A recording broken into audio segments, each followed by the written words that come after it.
بسم الله الرحمن الرحيم رب زدني علما. The next thing, we'll try to understand the split MAC architecture, or even we can call it as lightweight access point architecture. Now, if I just go with a quick recap of what we discussed in the previous. So in the previous, we have seen the wireless architecture where we have two different modes of implementations. So the first one we have discussed where we don't need any WLC. So each and every access point is managed individually in the autonomous mode. But here we'll be discussing about the lightweight access point mode or split MAC architecture.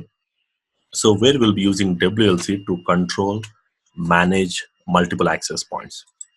Again, practically the scalable solution, we can say. Now what we are doing here is we'll be using a controller based management solution, and we call this as wireless LAN controllers. So we'll be using WLC, and with the help of this WLC we are going to manage the multiple access points. So these access points, we call them as lightweight access points, and you may have hundreds, thousands of access points which can be managed by one single WLC. Okay, so the vendor is going to offer you the management system, that is the device, a separate device, and from that device, we call it as WLC, we are going to centrally monitor and manage the multiple access points. Now what happens here is when we are using WLC, now whatever the task managed by the access point, or whatever the task, is divided into two different functions. Like all the access points will be doing the real-time functions. So which means the access point will be forwarding, will be a point of contact for the client users. So all the clients will be connecting to the access points, and this access point will be responsible for sending and receiving the wireless signals, the messages, we call them as beacons or probe messages. So the wireless messages it will be sending and receiving, which will be used to connect. And each and every client will be identified based on the MAC address, like forwarding to the specific MAC, just like the switch will do. MAC based forwarding, that is also done by the access point.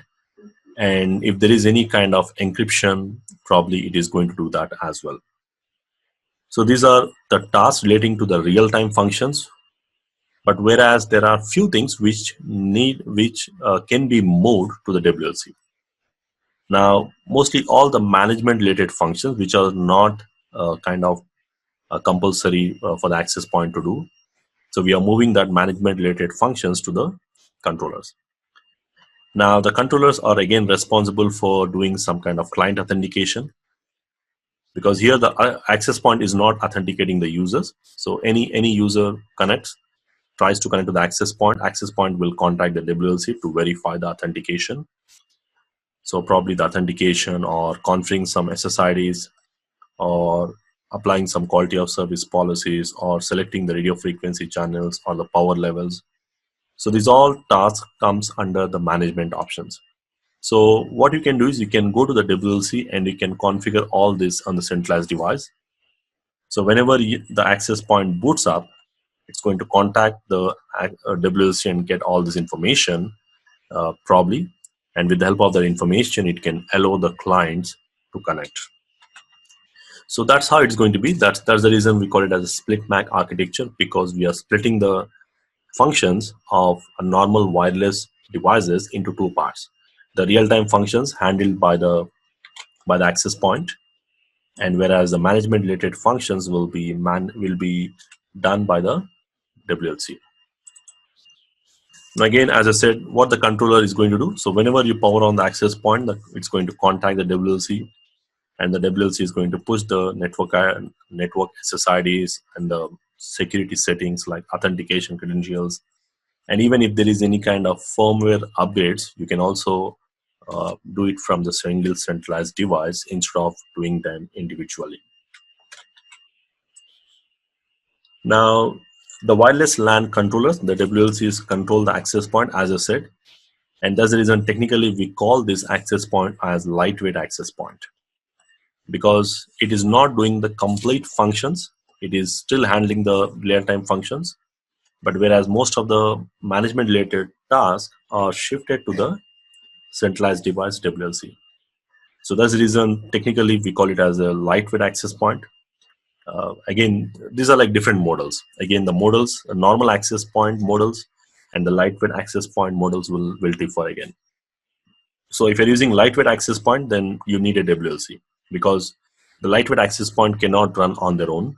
So it has to contact the WLC to get its management related options. So basically, the lightweight access point cannot work on its own. You have to have WLC compulsory. But whereas in the previous architecture, where there is no WLC required, we will be using normal access points over there.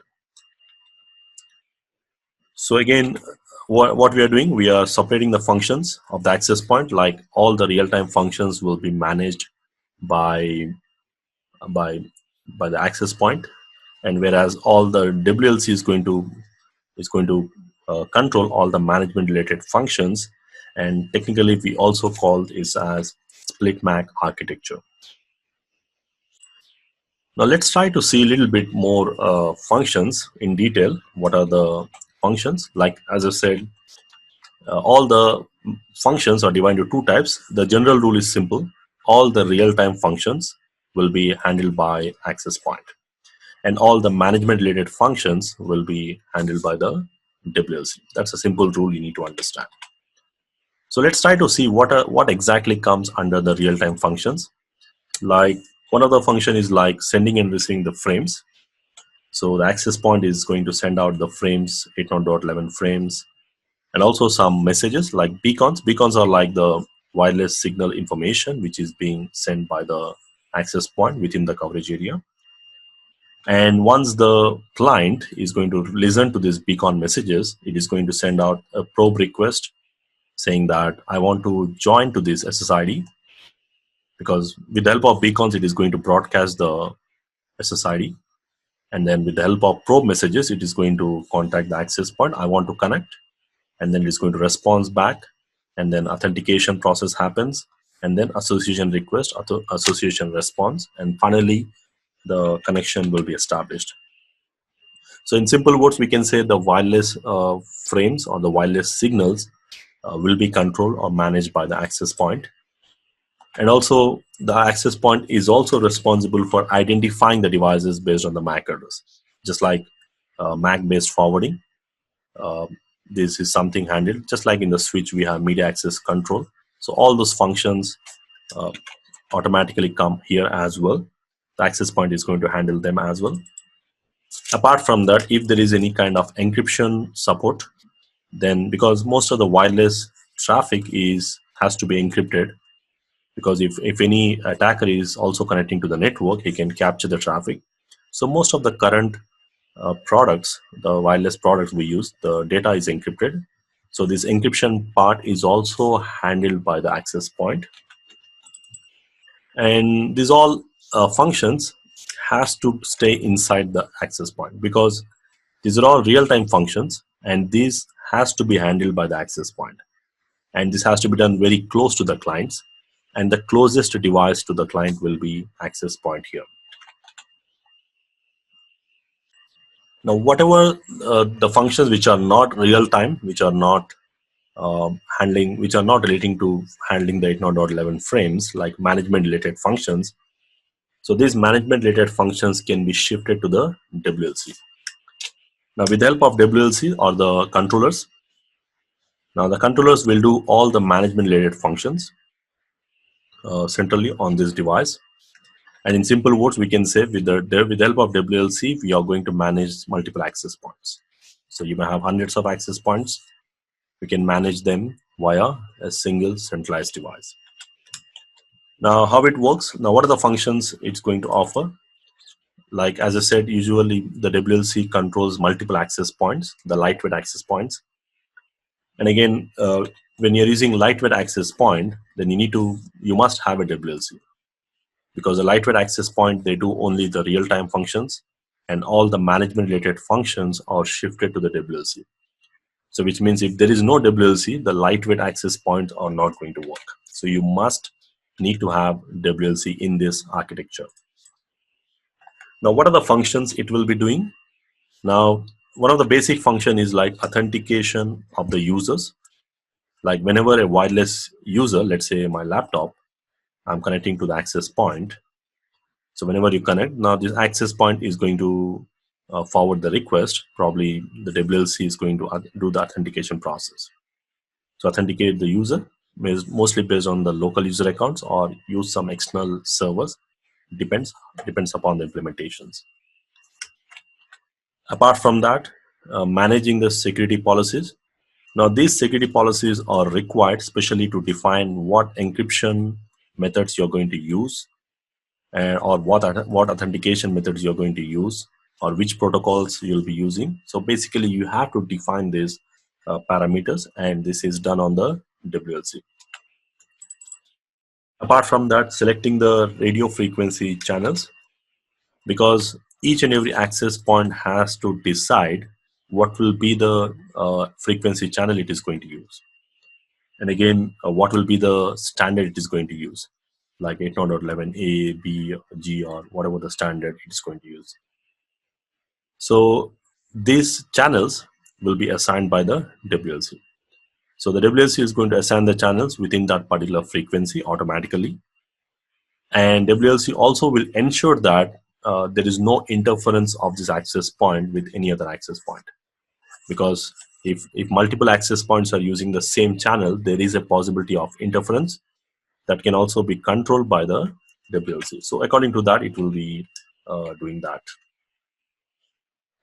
Additionally, it will also do something called power management. Now the power management is like adjusting the transmitting power by the access point, because the access point has to adjust the transmitting power depending upon which exactly suits the environment to provide the maximum coverage. So that can also be adjusted from the WLC. And additionally, handling the roaming related functions, because technically when you have multiple access points, when a wireless user is moving from one access point to another access point, so we need to make sure that when the user is moving from one access point to another access point, he should not get disconnected. And if you're applying some kind of encryption methods, or encryption keys should be available when the user is moving between the access points. So with the help of WLC, it will ensure that when the user are moving between access points, so all the roaming related functions will be handled, including the authentication or encryption kind of options. So to avoid disconnection, means the user should not get disconnected while he is moving from one access point to another access point. Like quality of service reservations. So if you want to give any priority for specific traffic, or you want to do some kind of reservations, we can do that from a centralized place, that is from WLC.